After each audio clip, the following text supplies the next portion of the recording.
Hi friends, ఈరోజు main కాన్సెప్ట్ని చూద్దాం. ప్రాబ్లమ్స్ అనేవి చేద్దాం. ఇక్కడ చూసుకుంటే ఎక్స్ఐ అనేది ఇచ్చాడు. 1 2 3 4 5 6 7 ఫ్రీక్వెన్సీస్ కూడా ఇచ్చాడు.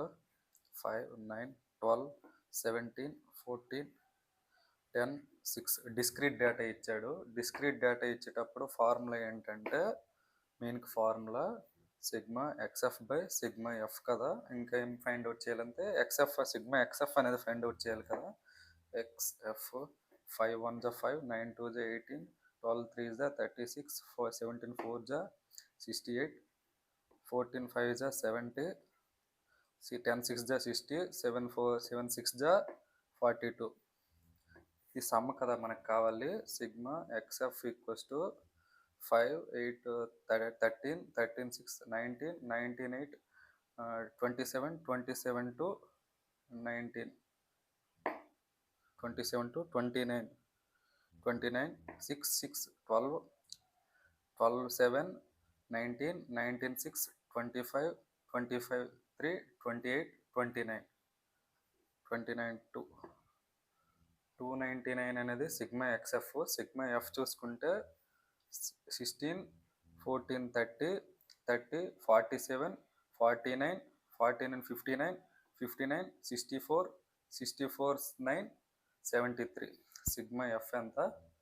73. ఫార్ములాలో సబ్స్టిట్యూట్ చేస్తే sigma XF by sigma F 299 by 73 equals to 4.095 calculate చేస్తే వచ్చిందనమాట. ఈ ఫార్ములాకి మీన్ అనేది 4.095 అనేది మీన్ అనమాట.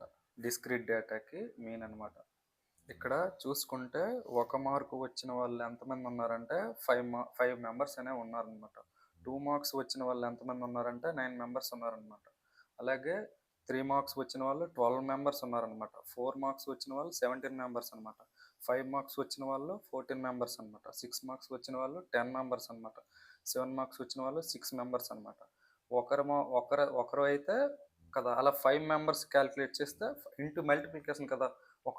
ఒకరు అయితే 5 మార్క్స్, ఇద్దరిదైతే 5 మార్క్స్, అలాగే ముగ్గురు అయితే 5 మార్క్స్, అంతే 5 into 1 5 మార్క్స్.